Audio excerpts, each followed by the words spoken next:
Well, hello there, everybody. I'm your host, Didi Verg, on Let's Talk Hypnosis, brought to you by Hypnothoughts Live 2018. And it is my very special privilege to be introducing the Elmans. Welcome, Larry and Cheryl. Oh, thank you for inviting us, Didi. You're very welcome. So, for those of you who don't know, the Elmans come from lineage. They come from Dave Elman, who is, you hear about him in every hypnosis class. I mean, he pioneered medical hypnosis. But let me tell you about let me tell you first about Cheryl and then about Larry, and you can, so that you understand a little bit more about them and how they've been able to carry on this wonderful tradition. So, Cheryl Elman is an accredited sleep talk presenter. She's president also of the Dave Elman Institute. And she is trained and presented in 18 countries and 5 continents alongside her husband, Larry Elman, and they run the Dave Elman Hypnosis Center. And Colonel H Larry Elman, Dave Elman's son, took his father's course several times before attending MIT. However, during careers in engineering in the Air Force, Larry had to restrict his hypnosis activities. But now, as CEO of the Dave Elman Hypnosis Institute, Larry lectures and teaches hypnosis internationally, as well as writing books on hypnosis subjects and producing CDs and DVDs that demonstrate Dave Elman's medical hypnosis methods. So at this year's Hypnothoughts, both of you are going to be giving a couple of 1 to 2 hour seminars, as well as longer 1 and 2 days, correct? Yes. Yes. So Cheryl, let's talk with you first, because Sleep talk is pretty renowned. And this is where you hypnotically speak to children, is it not? Before they go to sleep? Or maybe you can explain better for our audience. Yes. Sleep talk for children, we actually, as consultants, do not work with the children. We train parents to talk to their children 2 to 3 minutes a night during their sleep cycle. And what it does, this process, this protocol, is meant to help build that child's self-esteem and emotional resilience. So for many therapists, both therapists, psychotherapists, hypnotists, often we work with children and then we send them home. And, the children have improved, but if the environment doesn't change, right, often everything starts spinning backwards and backslides a lot of the work you've done, because of, what's going on in the environment at home or in school, or maybe they're being bullied, and so this helps really make a whole shift in the family. It's very cool. Yes, and of course, if the parents feel like they're participating in their child's well-being, so what are the impacts of talking to children during and what part of the sleep cycle is it specifically? It's usually about an hour into sleep. Okay. And the impact is that, I have parents often that say, oh, I talk to my children every night when they go to sleep or when they're sleeping. And I ask them what they say. You are beautiful. You are going to be a doctor. It's all these things. My daughter, the doctor, my son, the politician. In other words, it's the parents' agenda. Right. It's not necessarily, it puts pressure on children. So it's more of the same that sometimes they're hearing during the day. And I would think it would create a conflict if that's not the purpose, purposeful living the child has in mind. Exactly. Right. And what go ahead. No. And so this process gives them a protocol. So my husband Larry was the child in hypnosis attached to sleep that his father experimented on. Okay. But the difference is Dave was doing hypnosis in Larry's sleep to get to the core of some of his allergies. Oh, interesting. Okay. Yeah. But he was 12 years old, and it did work quite a bit, and he let Larry continue to not understand where it all came from, because it was a traumatic experience that happened when he was about 4. Okay. So, but the difference is Dave knew hypnosis. But Larry then, sat up one day and said, don't do that anymore, Daddy, and he didn't. So it's fascinating. So did you improve upon what he did with your own experimentation, or did he, by the time he passed on, was Dave like proficient in sleep talk? Well, again, he was not. He did experiment with it with clients, but they're not there sleeping. I mean, you're getting Right. them to a certain point. What Joan Goulding developed sleep talk.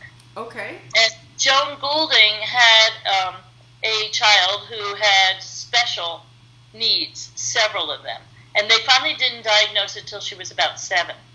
By then she was, she didn't have much communication. Mm-hmm. She...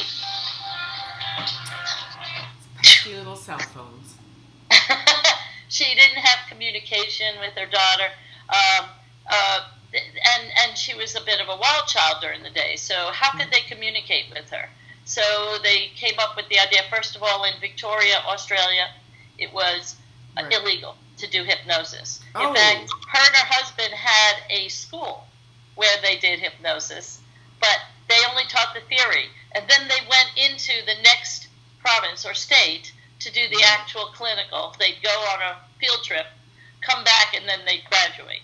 So they took the theoretical for years, but they weren't allowed to actually do, in Victoria, the state of Victoria, they were not allowed to do any hypnosis. Isn't that amazing when we look back at the history of hypnosis? If it's that threatening, it must mean that it works. So she was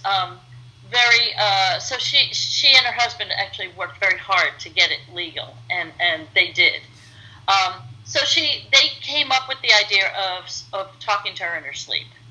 Okay. And that helped to build her self-esteem, and it opened up communication, and it gave her words. It made all these changes, in this child. It opened up, she had an emotional resilience. If you think about it, a child goes out during the day, or even at home, so many parents, I always ask, how many people are parents out there? They raise their hand.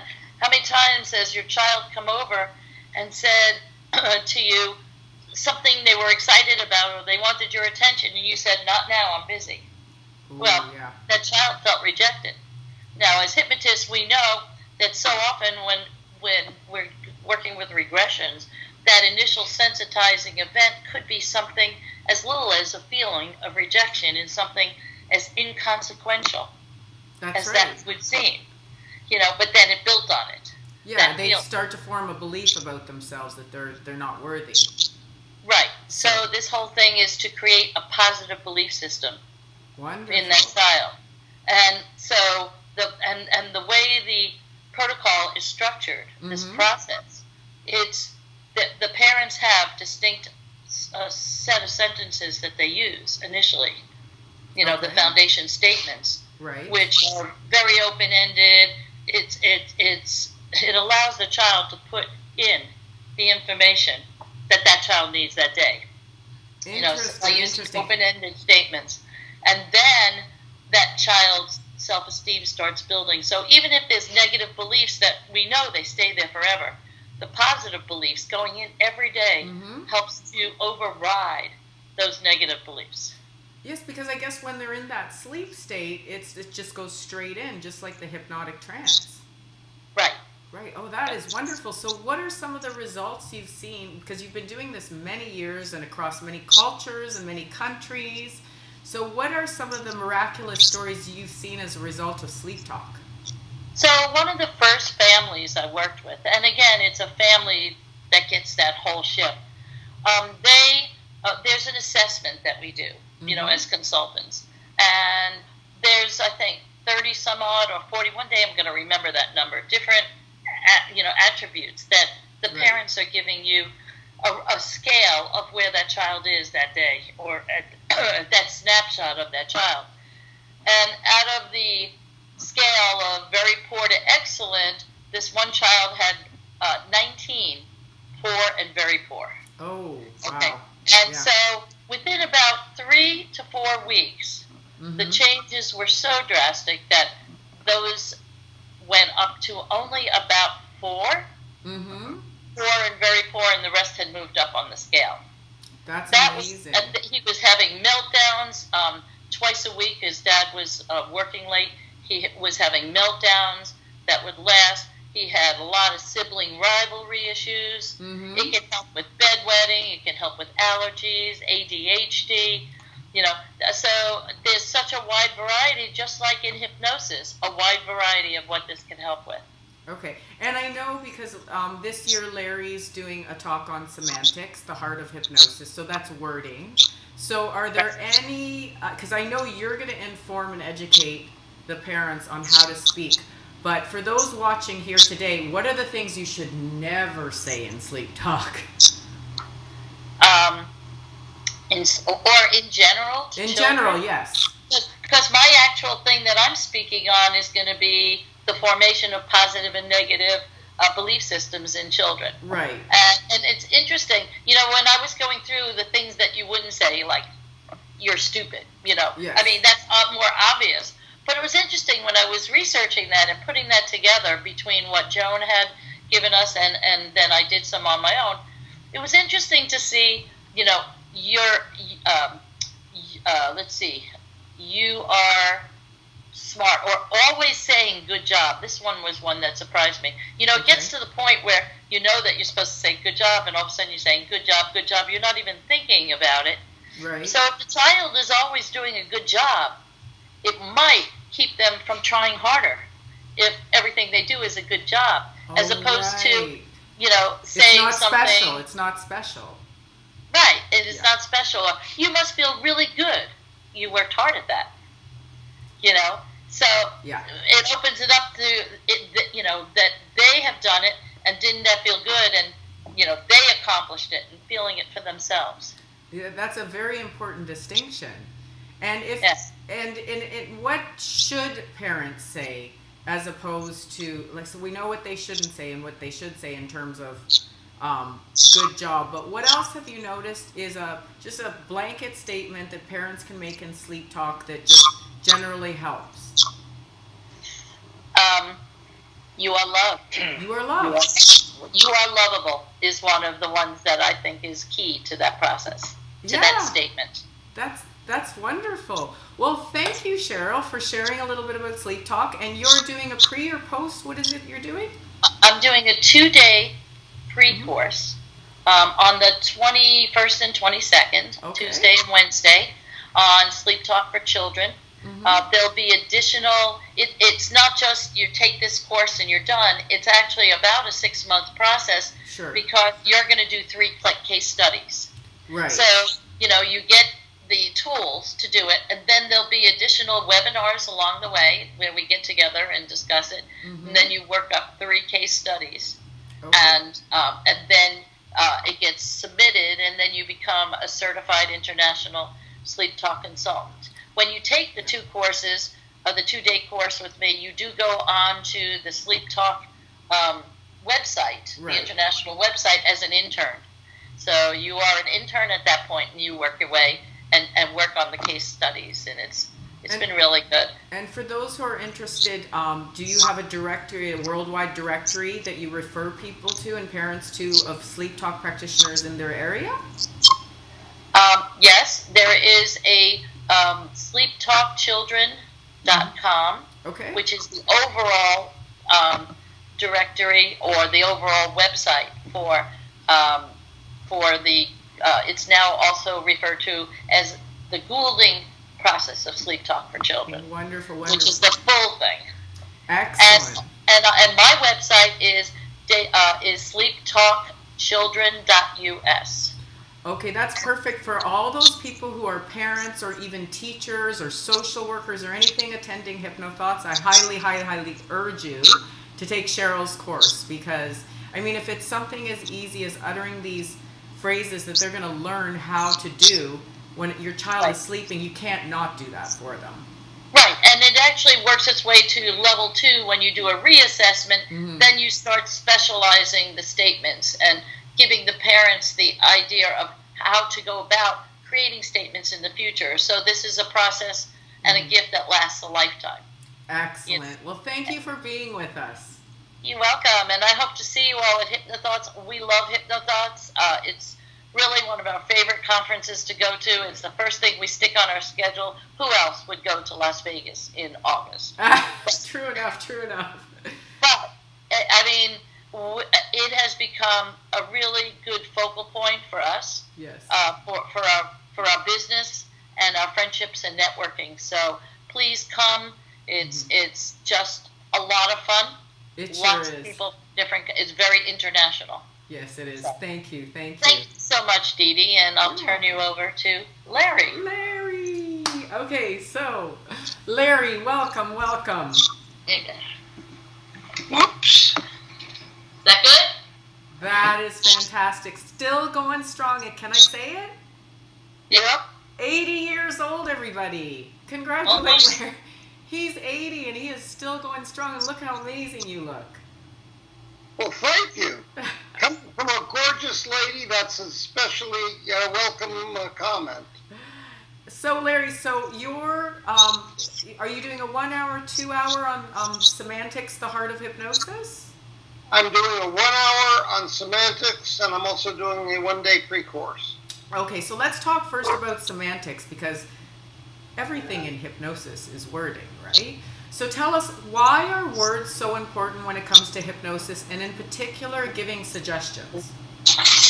Okay, it's more than just giving suggestions. You're correct, but let's expand on this for a moment. First, let me mention that I gave a talk with the same title at Hypnothoughts several years ago. But it's been expanded and revised thoroughly, because what I ask whenever I give any course is for feedback from my students, my audience. What would you have liked me to include that didn't get in there, so on and so forth. So this is an entirely new course. Semantics. Most people take that just as the meanings of the words they say. And as every hypnotist knows, his primary tool is his voice. But think for a moment. Supposing you say something that you're sure is correct and is a helpful suggestion, but you've got a look on your face like, boy, am I giving whatever. If they happen to look at that point, you've just blown your own suggestion. Right. Semantics is more than just your words. It's your attitude. It's all sorts of other details. Most hypnotists prefer to work one-on-one.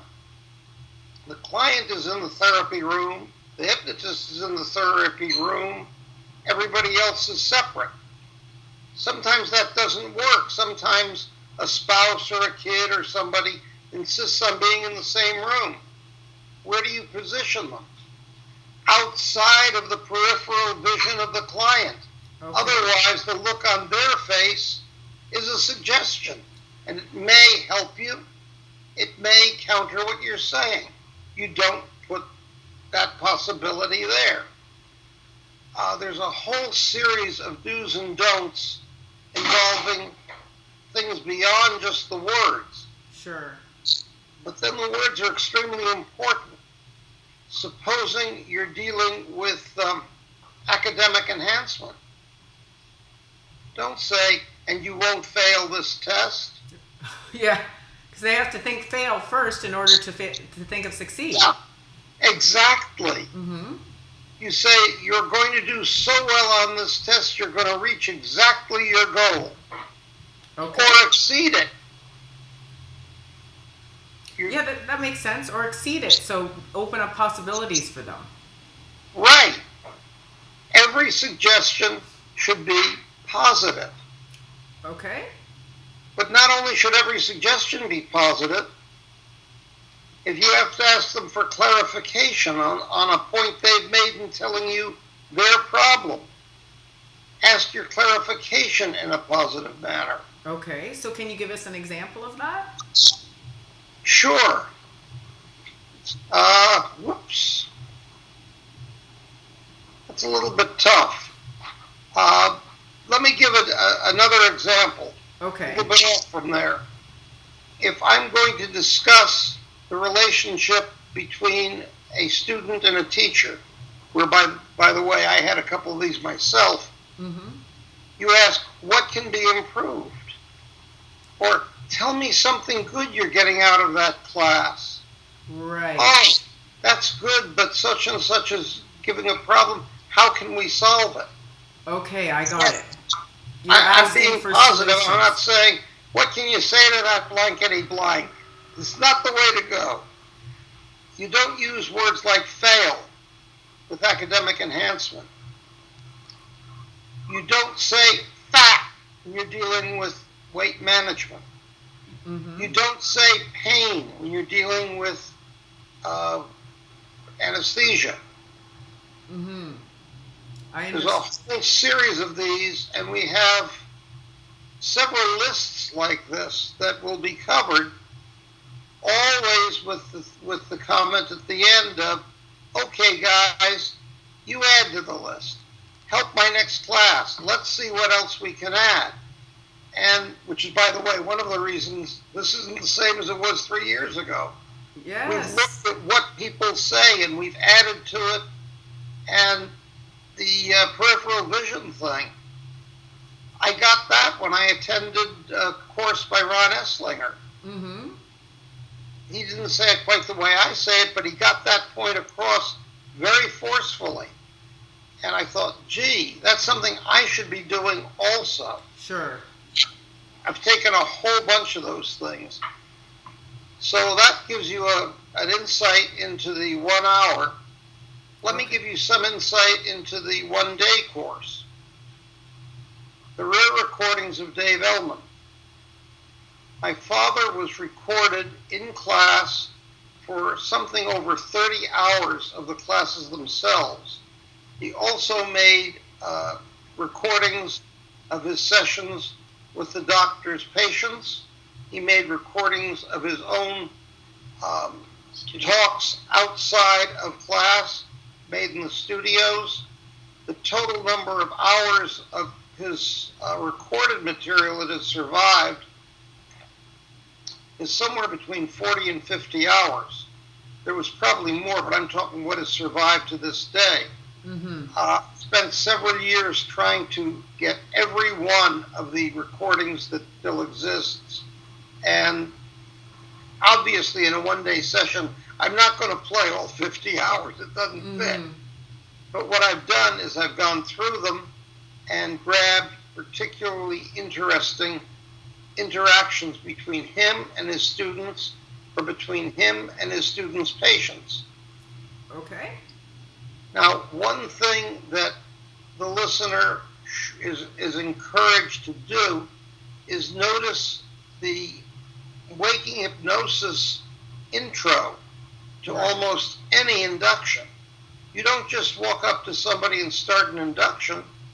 You discuss the induction from a positive viewpoint of you'll go right into hypnosis, everybody does, and then you do the induction.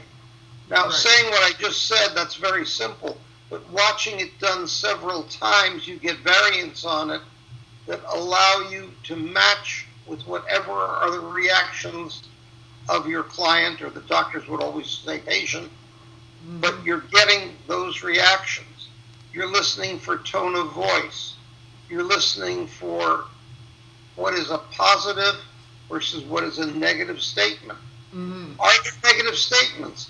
Yes, remember these recordings were made in the 1950s. The result is it was not objectionable or even noticeable that some doctor would point to one of his patients he brought in and say, Dave, work on that fat lady over there. Oh. Wow. You don't do that.